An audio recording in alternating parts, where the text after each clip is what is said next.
আমন্ত্রণ জানাচ্ছি ১ মিনিটে আজকের বাংলাদেশে। সাথে আছি আমি তাসলিমা তিথি। সেনাবাহিনীর উপর জনগণের আস্থা বিশ্বাস আছে বলেছেন প্রধানমন্ত্রী। খুলনা বাদে ৭ বিভাগে বৃষ্টির সম্ভাবনা। ২৪ ঘন্টায়ও নেভেনি সুন্দরবনের আগুন, সময় লাগবে ২ থেকে ৩ দিন। যুক্তরাষ্ট্রের সঙ্গে আওয়ামী লীগ কোনো সংঘাতে নেই বলেছেন কাদের। পাকিস্তানের দোসররা আমাদেরই ভগ্নিপতি বেআই বলেছেন মুক্তিযুদ্ধ মন্ত্রী। এবার মানব পাচার মামলায় রিমান্ডে মিল্টন সমাদ্দার। সারা দেশে গাছ কাটা বন্ধের নির্দেশনা চেয়ে রিট।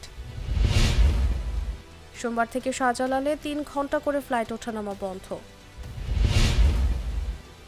রেলের শিডিউল বিপর্যয়, আজও দেরিতে ছাড়ছে ট্রেন।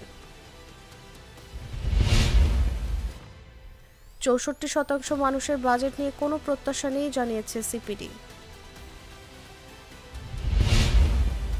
এখানেই শেষ করছি ১ মিনিটের আজকের বাংলাদেশ। ধন্যবাদ সবাইকে।